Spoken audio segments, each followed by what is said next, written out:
ఓం శ్రీ గణేశాయ నమ. ఓం శ్రీ గురుభ్యో నమ. శ్రీమాత్రే నమ.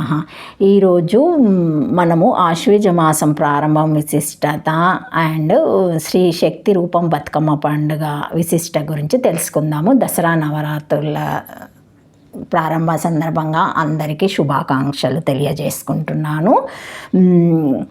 కానీ అంతకంటే ముందుగా మీరు గనక మన ఛానల్ని ఇప్పటి వరకు సబ్స్క్రైబ్ చేసుకోకపోతే వెంటనే చేసుకొని పక్కనే ఉన్న బెల్ ఐకాన్ని నొక్కి ఆల్ సెలెక్ట్ చేసుకుంటే మేము ఇలాంటి వీడియోస్ అప్లోడ్ చేయగానే ముందుగా మీకు నోటిఫికేషన్ వస్తుంది. అలాగే వీడియో ఎక్కడ కూడా స్కిప్ చేయకుండా చూస్తే మేము ఏం చెబుతున్నామో మీకు పూర్తిగా అర్థమవుతుంది. ఇప్పుడు ఇంకా వీడియోలోకి వెళ్ళిపోదాము. శ్రీమాత్రే నమః. శ్రీశక్తి రూపము బతుకమ్మ పండుగ.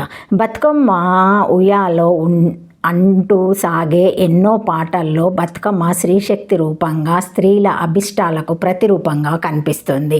భద్రపాద బహుళ పంచమి నుంచి 9 రోజులు ఆ పైన దేవీ నవరాత్రుల్లో కూడా తెలంగాణ ప్రాంతమంతా 2 పండుగలను స్త్రీల బాలికల ప్రకృతి పండుగలుగా జరుపుకుంటుంది. మొదటిది బొడ్డెమ బాలికలు యువతుల పండగ, రెండోది బతుకమ్మ స్త్రీల ప్రత్యేకము. దేవీ నవరాత్రుల్లో పండితుల పూజలు అందుకునే శక్తి స్వరూపిణి ప్రజల ముంగిట్లో తిరోక పూల గోపురమై బతుకమ్మ రూపంలో విరజల్లుతుంది. ప్రజల నమ్మకమే కాకుండా బతుకమ్మ పేర్చే పద్ధతి, పూజా విధానము అత్యంత శోభాయమానంగా ఉండి బతుకమ్మను శక్తి రూపంగా రుజువు చేస్తాయి. శ్రీ మహావిష్ణువు ధర్మ సంస్థానార్థము దశావతారాలు దాల్చినట్టుగా పార్వతీదేవి దశావతారాలు ధరించి రాక్షసులను సంహరించి ప్రజలను రక్షించిందని పురాణాలు చెబుతున్నాయి. దుర్గాదేవిగా మహిషాసురుని వధించి ఉగ్రరూపాన్ని దాల్చిన ఆమెను ప్రసన్నం చేసుకోవడానికి ప్రజలు జరుపుకున్న పూజలే నేటి దేవీ నవరాత్రులుగా మారాయని అనుకోవచ్చు.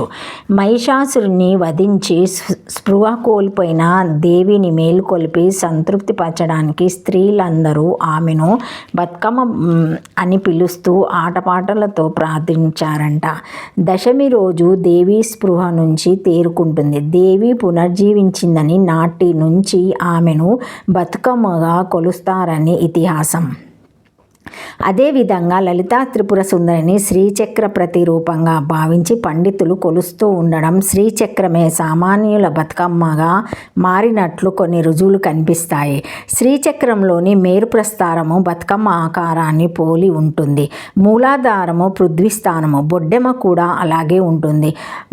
పుట్టమన్నుతో మూలాధారాన్ని స్థాపించి షట్చక్రాలుగా పూలతో మెట్లు పేరుస్తారు.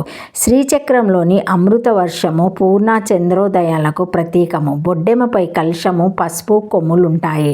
పసుపు గౌరమ్మకు ప్రతీక అంటే బొడ్డెమ శివశక్తి సమాగమం అని భావించవచ్చు.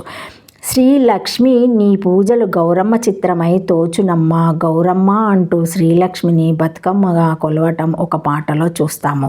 సంతానహీనుడైన ధర్మంగద మహారాజు భార్య సత్యవతితో కలిసి తపస్సు చేశాడు. సాక్షాత్తు శ్రీ మహాలక్ష్మియే తమ బిడ్డగా పుట్టాలని కోరుకున్నాడు.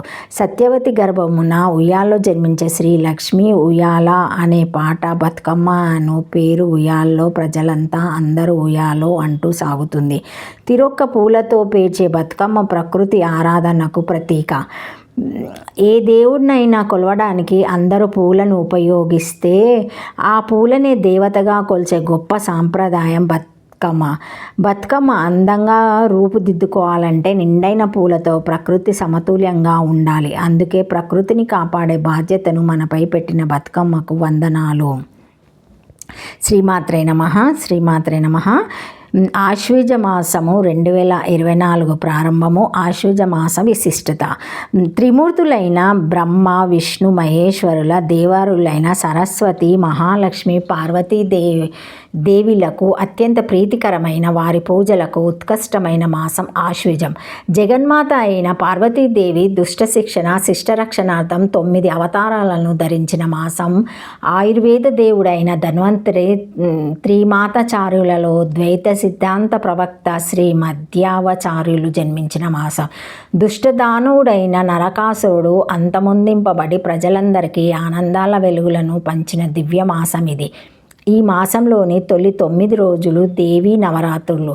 సాంప్రదాయబద్ధంగా పూజలు చేయాలి అనుకున్న భక్తులు కలశాన్ని స్థాపించి 3 అమ్మల మూలపుటమ్మను ఈనాటి నుండి 9 రోజుల పాటు నియమంగా ఆరాధించాలి.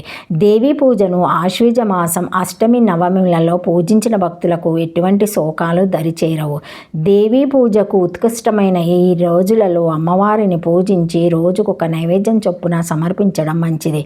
కలశ స్థాపనాదులతో పూజించలేని వారు అమ్మవారి పటానికి కానీ విగ్రహానికి కానీ పుస్తకాలను కానీ పూజిస్తూ స్తోత్ర నామపారాయణాలను చేయవచ్చు.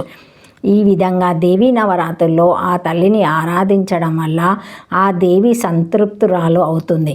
అంతేకాకుండా దుష్టగ్రహ పీడలు నశించి అమ్మవారి కృపా కటాక్షాలు కలుగుతాయని చెప్పబడుతుంది. అలాగే ఈ మాసంలో సప్తమి రోజున గోపూజ చేయవలెను. కపిల గోవును పూజించాలి అని కేవలం పంచగమ్యములను మాత్రం స్వీకరించి ఉపవాసం ఉండవలెను. పూర్ణిమ నాడు నారదీయ పురాణమును పండితులకు తాంబూలములో ఉంచి దానం ఇవ్వవలెను. పూర్ణిమ నాడు స్త్రీలు జాగరణ చేయడం వలన లక్ష్మీదేవి సంతోషించి అష్టైశ్వర్యాలు ప్రసాదిస్తుందని శాస్త్రవచనం. ఈ నెలలోని బహుళపక్షంలో చతుర్దశి అమావాస్య తిథులలో దీపాలను దేవాలయము మఠము ప్రకారాలను విధుల్లో ఇంటి ముందు సాయంత్రము సమయంలో వెలిగించుకోవడం వల్ల పితృదేవతలు సంతృప్తి చెందుతారని చెప్పబడుతుంది. ఈ విధంగా ఎన్నో విశిష్టతలను సొంతం చేసుకున్న మాసం ఆశ్వీజ మాసం.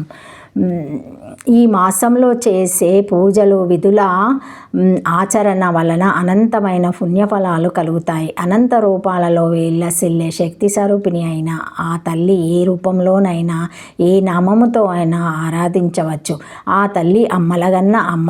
తనను నమ్మిన భక్తులను ఎట్టి పరిస్థితులలో విడవకుండా కాపాడే కల్పవల్లి కరుణామయి ఆ తల్లి. ఓం శ్రీ దుర్గాదేవియాయ నమో నమః. శ్రీమాత్రే నమః. శ్రీమాత్రే నమః. శ్రీమాత్రే నమః.